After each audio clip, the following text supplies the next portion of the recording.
அன்பு மக்களே, இந்த அரசியல் பிரச்சார மேடைகளுக்கு போனோம்னா ஆங்காங்கே இருந்திருக்கிற வாக்காள பெருமக்களே அப்படின்னு சொல்லுவாங்க. என் நிலைமை இப்ப அப்படித்தான் இருக்குது. ஆங்காங்கே அமர்ந்திருப்பவர்களே அப்படின்னு சொல்ல வேண்டியதா இருக்குது. இப்ப 1 நிமிஷம் அப்படி எந்திரிங்க, எல்லாரும் 1 நிமிஷம் வேகமா எந்திரிங்க. குட். இப்ப நான் என்ன சொல்லுவேன்னா, இயேசு உங்களை அழைக்கிறார் அப்படின்னு சொல்லுவேன். சரியா? நீங்க இதோ வருகிறேன் என்ன சொல்லணும்? இப்போ பின்னாடி இருக்கிற அன்பு பிள்ளைகள், பெரியவர்கள், தயவு செய்து எழுந்து இந்த ஃப்ரீயா இருக்கிற சேருக்கு வந்துட்டீங்கன்னா கொஞ்சம் ஈஸியா இருக்கும்.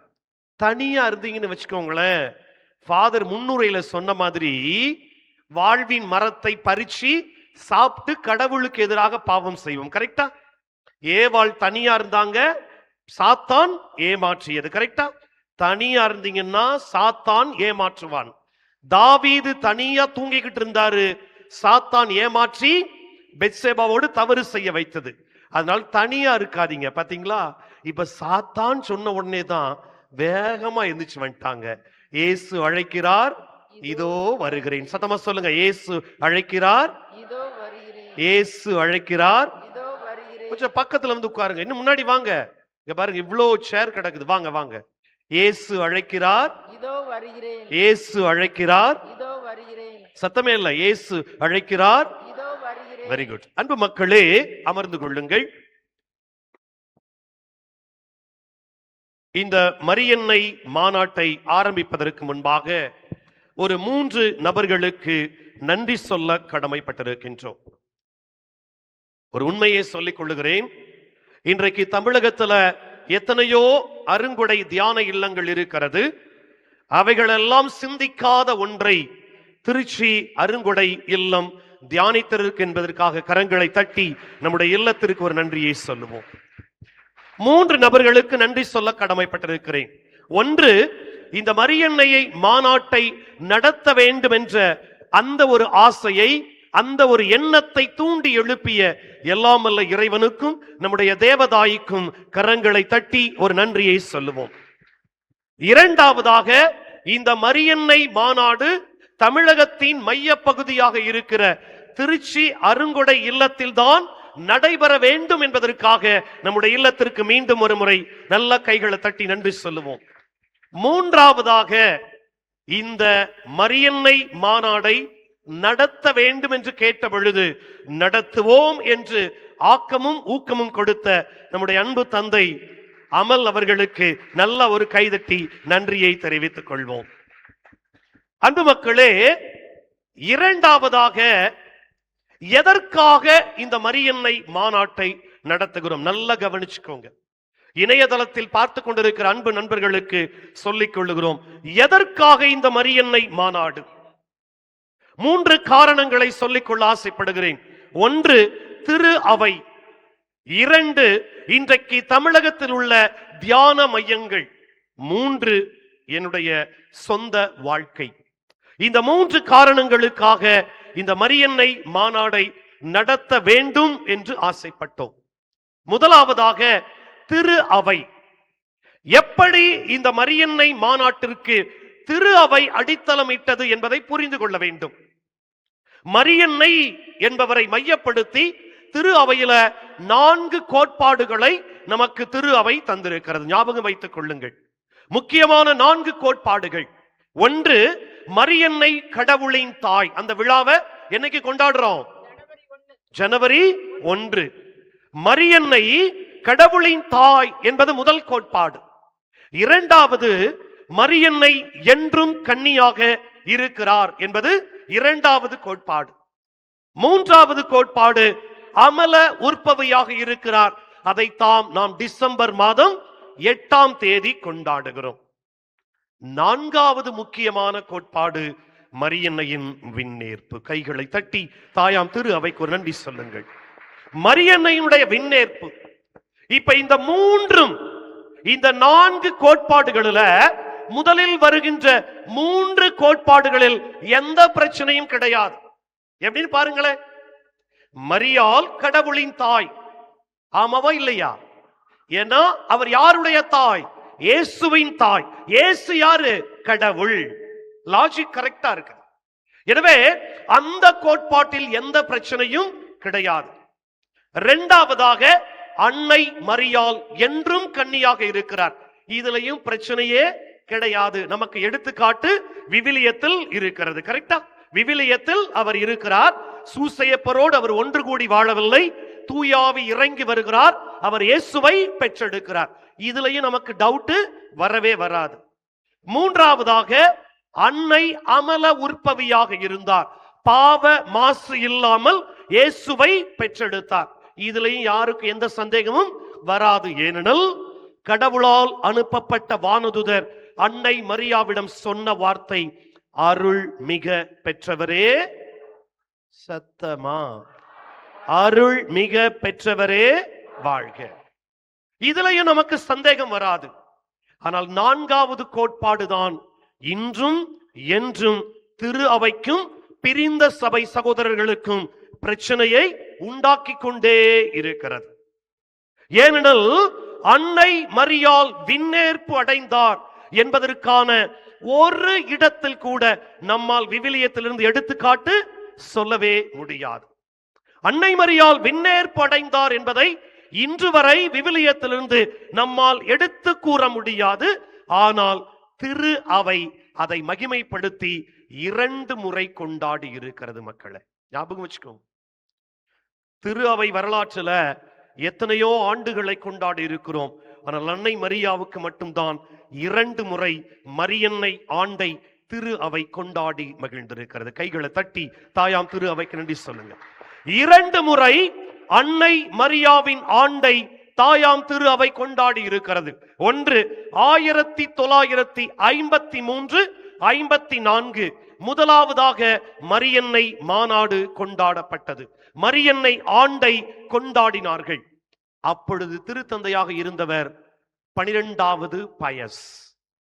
இந்த 12வது பயஸ் யார் என்றால், இவர்தான் அன்னையின் விண்ணேற்பை உலகத்திற்கு கோட்பாடாக அறிவித்த 1950 ஆண்டு நவம்பர் மாதம் 1ஆம் தேதி இந்த உலகத்திற்கு அன்னை விண்ணேற்பு அடைந்தார், உடலோடும் ஆன்மாவோடும் விண்ணேற்பு அடைந்தார் என்று அறிவித்தார். 1950 அறிவிக்கப்பட்டு இன்றோடு 75 ஆண்டுகள் நிறைவு பெற்று விட்டது. கைகளை தட்டி மாதாவுக்கு ஒரு நன்றி சொல்லுங்க. மக்களை நல்லா யோசிச்சு பாருங்க. தமிழகத்துல யாரும் சிந்திக்காததை நம்முடைய திருச்சி அருங்குடை தியான இல்லம் தியானித்திருக்கிறது. இது உண்மையிலே மகிமையான ஒரு நேரம், ஒரு ஆசீர்வாதத்தின் நேரம். அன்னையின் அருள் நம்முடைய தியான இல்லத்தை நிரப்புகின்ற முக்கியமான ஒரு காரியம். அன்னைக்காக ஒரு மாநாடு, மரியன்னையை பேசுவதற்காக ஒரு மாநாடு, மரியன்னையை அறிந்து கொள்வதற்காக ஒரு மாநாடு.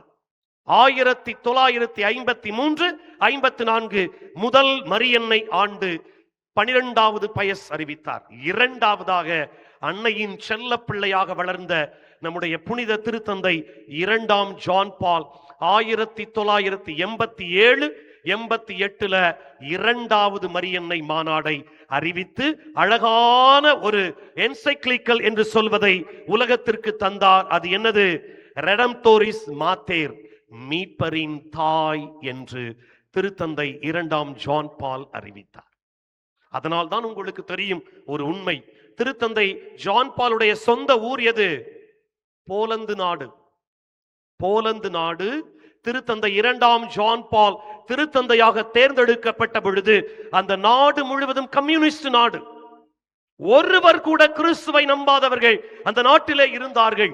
என்றைக்கு திருத்தந்தை 2ஆம் ஜான் பால் திருத்தந்தையாக உயர்த்தப்பட்டு மகிமைப்படுத்தப்பட்டாரோ அன்றிலிருந்து அவர் இறக்கின்ற பொழுது மொத்த போலந்து நாடும் கத்தோலிக்க திரு அவைக்குள் வந்துவிட்டது. பாருங்க, செய்தவர் மாதா, அதற்கு அடித்தளமிட்டவர் நம்முடைய திருத்தந்தை 2ஆம் ஜான் பால். அதனால்தான் பாத்தீங்கன்னா இந்த காலத்துல நம் கண்களுக்கு முன்பாக திருத்தந்தை ஒருவர் புனிதராக உயர்த்தப்பட்டார் என்றால் அது ஒரே ஒரு திருத்தந்தை, திருத்தந்தை 2ஆம் ஜான் பால். 2ஆம் ஜான் பால். எனவே திருத்தந்தை வழியாக, திரு அவை வழியாக இந்த மரியன்னை ஆண்டை 2 முறை கொண்டாடி இருக்கிறோம். எனவே இந்த திருத்தந்தை திரு அவை வழியாக திருச்சி அருங்கொடை மீண்டுமாய் அன்னைக்கு ஒரு மாநாடு எடுத்து 75 ஆண்டுகளை நினைவு கூறுகிறது. இது முதல் காரியம். இரண்டாவது சொன்ன தமிழகத்தில் உள்ள தியான இல்லங்கள். அன்பு மக்களே, நான் ஒரு மாதமாக ஒரு சிறு ஆய்வை செய்தேன். இன்றைக்கு தமிழகத்தில் உள்ள எல்லா கத்தோலிக்க தியான மையங்களில் அதிகமாக நடைபெறுவது என்னவென்றால் பெற்றுக்கொள்ளுதல். ரெண்டுக்கு வித்தியாசம் இருக்குது. பெற்றுக்கொள்ளுதல் வேறு, எடுத்துரைத்தல் வேறு. பெற்றுக்கொள்ளுதல் வேறு, எடுத்துரைத்தல் வேறு. இன்றைக்கு இருக்கிற பல தியான மையங்களில் பெற்றுக்கொள்வதற்காக நிறைய மக்கள் வருகிறார்கள். இவர் வந்தா அற்புதம் நடக்கும், பெற்றுக்கொள்ள ஓடுகிறார்கள். இவர் வந்தா இது நடக்கும், பெற்றுக்கொள்வதற்கு அதிகமான நபர்கள் இருக்கிறார்கள். பெற்றதை எடுத்துரைப்பதற்கு ஜனங்கள் இன்றைக்கு இல்லை. யோசித்து பாருங்க, எவ்வளவு செய்திகளை இன்றைக்கு தமிழகத்தில் உள்ள கத்தோலிக்க தியான மையங்களில் குருக்களும் பல நபர்களும் தருகிறார்கள். எத்தனை பேரு அதை எடுத்து வச்சு அதை யோசித்து சிந்தித்து எத்தனை பேருக்கு நம்ம அறிவிக்கிறோம்? யோசித்து பாருங்க. அந்த கேள்வி உங்க முன்னாடி வைக்கிற மக்களே, உங்களுக்கு முன்னாடி வைக்கிற எவ்வளவு செய்திகளை இந்த பீடத்திலிருந்து ஏன் பல தியான மையங்களில் பல பேர் அறிவிக்கிறார்கள். அதை பெற்றுக்கொள்கிற எத்துணை கத்தோலிக்க மக்கள் எடுத்துரைக்கிறார்கள். இன்றைக்கு தேவதாய் தான் பெற்றதை எடுத்துரைப்பதற்காக யூதேயா மலை நாட்டிற்கு சென்றார். பெற்றுக்கொள்வதற்காக அல்ல, எடுத்துரைப்பதற்காக. அறிவித்தல் இன்னைக்கு ரொம்ப குறைஞ்சிருச்சு மக்களே, ரொம்ப குறைஞ்சிருச்சு. எங்களை விட உண்மையை ஒன்று சொல்லவா, எடுத்துரைப்பதற்கும் அறிவிப்பதற்கும் உங்களுக்கு நிறைய வாய்ப்புகள் இருக்கிறது. சொல்லவா? ஒண்ணு, உங்க குடும்பம். கரெக்டா? இங்க இருக்கிற எத்தனை பெற்றோர்கள் பெரியவர்கள் மனசு தொட்டு சொல்லுங்க, இங்க தியானம் முடிச்சுட்டு போய் வீட்டுல போய் இன்னைக்கு இயேசு ஆண்டவர் எனக்கு இந்த செய்தியை கொடுத்தார் மகளே மகனே அப்படின்னு சொல்ற பெற்றோர்கள் கை தூக்குங்க பார்ப்போம். பாத்தீங்களா? 10, 15 அவ்வளவுதான். ஆனால் இங்கே 2 நபர்களை ஒரு கை தட்டுங்களேன், ஒரு நல்லா கை தட்டுங்களேன். 2 நபர்களுக்கு, ஒரு 2 பேர் கணவன் மனைவியாக திருச்சியிலிருந்து வரவில்லை. திருச்சியிலிருந்து வர்றது ரொம்ப ஈஸி, ஏன்னா இது நம்ம ஊரு, வந்துட்டு வீட்டுக்கு போயிடலாம். 2 பேர் கணவன் மனைவியாக வெகு தூரத்திலிருந்து, வேலூரில் இருந்து இந்த தியானத்துல மரியன்னையை பற்றி அறிந்து கொள்ள வந்திருக்கிறார்கள். நல்ல கைகளை தட்டி அவர்களுக்கு ஒரு சிறு ஜெபத்தோடு நன்றி சொல்லுவோம். அங்கிருந்து வந்திருக்கிறாங்க. மரியன்னை மாநாடு எங்களுக்கு மிக முக்கியமானது. ஏனெனில் இந்த தேவதாய் பெற்றுக்கொண்டதை எடுத்துரைத்தார். இன்னைக்கு தியான மையங்களில் குறைந்து கொண்டிருப்பது இதுதான், எடுத்துரைத்தல், அறிவித்தல். நான் பெற்றுக்கொள்வேன், தொட்டா நடக்கும், அப்ப நான் அந்த தியானத்துக்கு போறேன். எனக்கு அப்படியே ஒரு ஆட்டுவாங்க அந்த தியானத்து இல்லை. ஒவ்வொரு முறையும் அன்னை மரியாளும் சரி ஆண்டவரும் சரி எடுத்துரைத்தார்கள், அறிவித்தார்கள். அப்ப 2வது தியான மையங்கள். 3வது, நான் தான் இந்த மரியன்னை மாநாடு நடக்க வேண்டும் என்று ஆசைப்பட்டேன் மக்களே. ஏன்னா என் வாழ்க்கையில ஒரு 2 ஆண்டுகளுக்கு முன்பு ஒரு பெரிய அடியை நான் வாங்கி கொண்டேன். என்ன செய்வதென்று தெரியாத போது என் அக்காவும் என் குடும்பமும் எனக்கு சொன்னது, அன்னையை இறுக பற்றி பிடித்துக்கொள், இதிலிருந்து நீ மீண்டு எழுந்து வருவாய் என்று சொன்னார்கள். இன்று வரை அன்னை மரியாள் என்னை பல இடத்தில் பயன்படுத்தி கொண்டிருப்பதற்காக ஒரு நன்றியின் காணிக்கையாக இந்த மரியன்னை மாநாடை நடத்த வேண்டும் என்று நான் தான் அவரை போட்டு தொந்தரவு பண்ணி நடத்த வைத்தேன். அன்பு மக்களே, மரியன்னை மாநாடு 2வதாக, 1 நன்றி சொன்னோம், எதற்காக நடத்த வேண்டும் என்று சொன்னேன். 3வதாக, ஏன் இந்த மாநாடு தேவைப்படுகிறது, இதெல்லாம் ஞாபகம் வச்சுக்கணும். ஏன் இந்த மாநாடு தேவைப்படுகிறது? 1 ஞாபகம் வச்சுக்கோங்க, இந்த மாநாட்டில் ஆசீர்வாதத்தினுடைய வார்த்தைகள் கிடைக்காது, ஆனால் அன்னையை பற்றிய பெரிய அறிவு உங்களுக்கு கிடைக்கும். கரங்களை தட்டி மாதாவுக்கு நன்றி சொல்லுங்க. ஆசீர்வாதம் கிடைக்க போவதில்லை, ஆனால் அன்னையை பற்றிய அறிவு உங்களுக்கு மிகுதியாக்கப்படுகிறது. இரண்டாவதாக, நீங்கள் பரவச பேச்சை பேச போவதில்லை, அன்னையின் பாசத்தை பெற்றுக்கொள்ள இருக்கிறீர்கள். கைகளை தட்டி மாதாவுக்கு நன்றி சொல்லுங்க. மூணாவதாக, இந்த மரியன்னை மாநாட்டில் நீங்கள் அற்புதங்களை பார்க்க போவதில்லை, அன்னையின் அரவணைப்பை நிச்சயமாக பார்ப்பீர்கள். அன்னையின் அரவணைப்பை நிச்சயமாக பார்ப்பீர்கள். ஏனெனில் அன்னை கேட்டார், இதயத்தில் சுமந்தார், மகனை கொடுத்தார், நீங்களும் நானும் மீட்பை பெற்றுக்கொண்டோம். யோசித்து பாருங்க. எனவே இந்த மாநாடு எதற்காக ஏற்படுத்தப்பட்டிருக்கிறது என்றால், இந்த 3 காரியங்களை ஞாபகம் வச்சுக் கொள்ளுங்கள். இந்த 3 நாட்களும் நீங்கள் தொடர்ந்து பயணித்துக் கொள்ளுங்கள். நிச்சயமாக அன்னையை பற்றி பல காரியங்களை தெரிந்து கொள்வீர்கள். இரண்டாவதாக, அன்னையினுடைய பாசத்தை உணர்வீர்கள். மூன்றாவதாக, அன்னையின் அரவணைப்பை உங்கள் ஒட்டுமொத்த குடும்பமும் இந்த ஆகஸ்ட் மாதத்துல பெறப்போகிறது. ஏனெனில் அன்னை விண்ணேற்பு அடைந்த மாதத்துல உங்களையும் என்னையும் அதை நோக்கி அழைத்து செல்ல இருக்கின்றார். விண்ணேற்பு. எனவே அன்பு மக்களே, அன்னையினுடைய இந்த மரியன்னை மாநாட்டில இந்த முதல் நாளில நாம் சிந்திக்க எடுத்துக்கொண்ட பகுதியை தயவு செய்து எடுங்கள். லூக்கா நற்செய்தி 1வது அதிகாரம் 39வது வசனம். பைபிள் வைத்திருப்பவர்கள் உங்க மொபைல்ல வச்சிருந்தீங்கன்னா தயவு செய்து எடுத்து பாருங்க. உங்க மொபைல்ல இருந்துச்சுன்னா எடுத்து பாருங்க. லூக்கா நற்செய்தி 1:39 வசனம் எப்படி சொல்லுகிறது? அதன் பின் மரியா புறப்பட்டு யூதேயா மலைநாட்டில் உள்ள ஒரு ஊருக்கு எப்படி போனாரு? வெரி குட் மக்களே. அப்படி சத்தமா ஒரு இயேசு வாழ்க சொல்லுங்க. இயேசு வாழ்க. சத்தமா ஒரு இயேசு வாழ்க சொல்லுங்க. இயேசு வாழ்க. இடது கையை உயர்த்தி ஒரு மரியே வாழ்க சொல்லுங்க. மரியே வாழ்க. கை உள்ளவர்கள் மட்டும் சொல்லுங்க, இயேசு வாழ்க. இயேசு வாழ்க. மரியே வாழ்க. மரியே வாழ்க. இப்ப தயவு செய்து ஸ்கிரீனை பாருங்க. அங்க உள்ள ஸ்கிரீனை பாருங்க. அங்க இல்லையா? Okay fine. அங்கேயும் போட்டுருமா? எனக்கு தெரியுது, அவங்களுக்கு தெரியுது.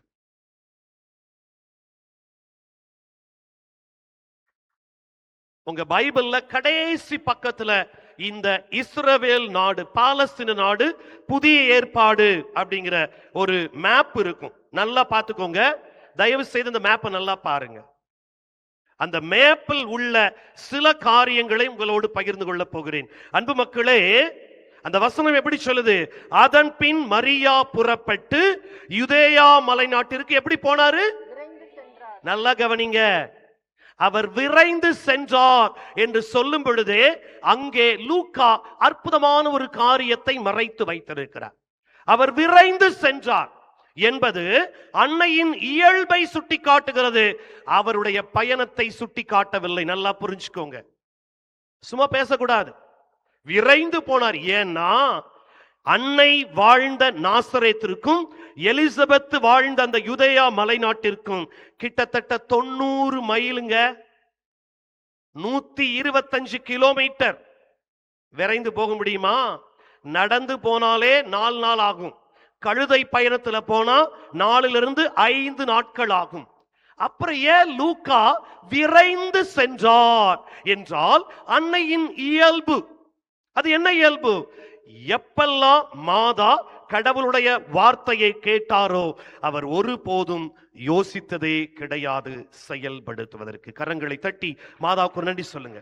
வேகமா டக்குன்னு செஞ்சிருவாங்க. மாதா கடவுள் வார்த்தையை கேட்டுட்டாங்கன்னா யோசிக்கவே மாட்டாங்க. 2 நிகழ்வை நம்ம பார்க்கலாம். ஒன்று இந்த நிகழ்வு, இன்னொன்னு என்ன சொல்லவா? அந்த கானாவூர் கல்யாணம். கானாவூர் கல்யாணம் யோசிக்கவே இல்லைங்க. கரெக்டா? என்ன சொன்னாங்க? ரசம் தீர்ந்து விட்டது. சொன்னது அவங்கல்ல, அந்த திருமண வீட்டுக்காரங்க. ரசம் தீர்ந்து போச்சு. மாதா யோசிக்கவே இல்லை. என்ன செஞ்சாங்க? ஏசுகிட்ட போய், அப்பா ரசம் தீர்ந்துருச்சுப்பா. அவர் உட்டாளக்கடி ஒன்று அடிப்பார். என்னது? அம்மா எனது நேரம் இன்னும். அவங்க யோசிக்கவே மாட்டாங்க. நேரம் வரலன்னா அது ஏன் பிரச்சனை இல்லை, இப்ப பாரு நான் என்ன சொல்றேன்ட்டு. அதுக்கப்புறம் நீ செயலாற்றாம இருக்கிறேன்னு பாக்குறேன்னு சொல்லிட்டு அங்க போய் சொல்லுவாங்க, என் மகன் சொல்லுவதெல்லாம் செஞ்சுன்னு வச்சுக்க. அவன் செய்யாம இருக்க மாட்டான். ஏன்னா சொன்னது யாரு? அம்மா சொல்லுவதை தட்டாத முதல் குழந்தை இயேசு ஆண்டவர். அம்மா சொல்றத தட்டாத ஒரு குழந்தை. இப்போ உங்க பிள்ளைய யோசித்து பாருங்க. இந்த கடைக்கு போயிட்டு வாயேன், சும்மா இருமா, இப்பதான் ஃபர்ஸ்ட் ரீலே முடிச்சிருக்கிற, சும்மா இருமா, அந்த கடையில போய் அதை வாங்கிட்டு வாயே, ஒரே ஒண்ணு வாங்கிட்டு வா. அம்மா சொல்லை தட்டாத முதல் குழந்தை இயேசு ஆண்டவர். சொல்லிட்டு போயிருவார். நீங்க நல்லா கவனிங்க. மாதா பேசியது 7 வார்த்தைகள் உங்களுக்கு தெரியும். முதல் வார்த்தை என்னது? இது எப்படி நிகழும்? நான் கன்னியாயிற்றே. முதல் வார்த்தை. இது எப்படிப்பா ஆகும் என்று சொன்னவர், ஆகும். எப்போ? என் மகன் சொல்லுவதை எல்லாம் செய்தீர்கள் என்றால் எல்லாம் உங்களுக்கு நடக்கும். ஹல்லேலூயா, ஹல்லேலூயா. இயேசு சொல்லுவதை செய்தால் உங்கள் வாழ்க்கையில் எல்லாம் நிச்சயமாக நடக்கும். மக்களை கரங்களை தட்டி ஏசப்பாவுக்கு ஒரு நன்றி சொல்லுங்க. நிச்சயமா அதைத்தான் மாதா சொல்லி முடிக்கிறாங்க. எப்படி நடக்கும்? இயேசு சொல்லுவதையெல்லாம் நீங்கள் செய்தால் உங்கள் வாழ்க்கையில் நிச்சயமாக நடக்கும். இப்ப வாங்க, இப்போ உங்களுக்கு தெரியும் மாதாவுடைய சொந்த ஊர் எது? சத்தமா என்ன மறுபடியும் எல்லாம் வானதூதர் மாதிரி மாறிட்டீங்க? வானதூதர்கள் தான் விண்ணகத்துல வாயவே திறக்க மாட்டாங்க. அடுத்த வானதூதர்களை திருச்சி அருங்குடை இல்லத்துல ஆண்டவர் இந்த முதல் வெள்ளிக்கிழமை கொடுத்ததற்காக இயேசுவுக்கு ஒரு நன்றி சொல்லுங்க. இயேசு வாழ்க. அட பாவிகளா, சத்தமா. மாதாவுடைய சொந்த ஊர் எது? நாசரேத். கரெக்டா? இப்ப எங்க போறாங்க? யூதேயா மலைநாடு. அந்த ஊர் பேர் தெரியுமா? எலிசபெத் வாழ்ந்த ஊர் பேரு அயன் கரீம். வெரி குட், எழுதி வச்சுக்கோங்க. எலிசபெத்தினுடைய சொந்த ஊர் பெயர் அயன் கரீம். அயன் கரீம். இப்போ இந்த மேப்பை பாத்தீங்கன்னா நல்லா கவனிங்க. நாசரேத்து மேல இருக்கும், தெரியுதா உங்களுக்கு? நாசரேத்து மேல இருக்குது, சமாரியாவுக்கு மேல. எருசலேம் பக்கத்துல இருக்கிற ஊர் பேர் தான் அயன் கரீம். நல்லா பாருங்க, எங்க இருக்குது? நாசரேத்து மேல இருக்குது, பாக்குறீங்களா? எருசலேம் எங்க இருக்குது? கரெக்டா எம்மாவூஸ் அப்படிங்கிற இடத்துக்கு, அந்த லைனுக்கு கீழே இருக்கும். கரெக்டா? அதுக்கு பக்கத்துல அயன் கரீம் இருக்குது. இதற்குரிய தொலைவு 125 கிலோமீட்டர். அன்பு மக்களே, அன்னை விரைந்து சென்றார், அது அவருடைய இயல்பு. ஆனால் அவர் சென்ற தடங்கள் எல்லாம் மிக முக்கியமான ஒரு செய்தியை சொல்லுகிறது. எனக்கு ரொம்ப நாளா இந்த பகுதியை நிறைய இடத்துல மறையுறை வச்சிருக்கிறேன். எனக்கு இந்த 75 ஆண்டுகள் எண்ணெயின் விண்ணேற்ப பத்தி சிந்திக்கும் பொழுது எனக்கு ஒரு டவுட். என்னடா இது, நாசரேத்து அங்க இருக்குது, அயன் கரீம் இங்க இருக்குது, இந்த அம்மா எப்படி வேகமா போயிருப்பாங்க? அப்ப நிச்சயமா அந்த அம்மா என்ன செய்யல? விரைந்து போகல. கரெக்டா? 4-5 நாளைக்கு அப்புறம் தான் எங்க போறாங்க? நம்ம வாசிக்கும் போது என்ன நினைப்போம்னா, என்னமோ அடுத்த நாளே போன மாதிரி. நம்ம அப்படியே பஸ் ஏறி நாகர்கோயில ஏறினா அடுத்த நாள் காலையில் எங்க போய் நிற்போம்? சென்னையில நிற்போம். அப்படிலாம் கிடையாது. 5 நாளைக்கு அப்புறம் தான் தேவதாய் எலிசபெத்தை சென்று அடைகிறார். பாருங்க. அப்படி என்றால் இந்த இடைப்பட்டதில் என்ன நடந்துச்சு? இதான் முக்கியம். ஏன்னா இந்த நாசரேத்திற்கும் எருசலேமுக்கும் இடையில என்ன நடந்துச்சு? இதுதான் இன்று நாம் சிந்திக்க வேண்டிய பகுதி. என்ன நடந்தது நாசரேத்திற்கும் அயன் கரீமுக்கும் இடையில்? ஏன்னா 5 நாள் பயணம் செய்த இடங்களை நீங்கள் இன்றைக்கு காது கொடுத்து கேட்டீர்கள் என்றால் பெரிய ஒரு மீட்பின் திட்டத்தை தேவதாய் நமக்கு முன்பாக, இயேசுவுக்கு முன்பாக தான் சென்ற பயணத்துல நிறைவு செய்கிறார். இயேசு வாழ்க, மரியே வாழ்க. இயேசு வாழ்க, மரியே வாழ்க.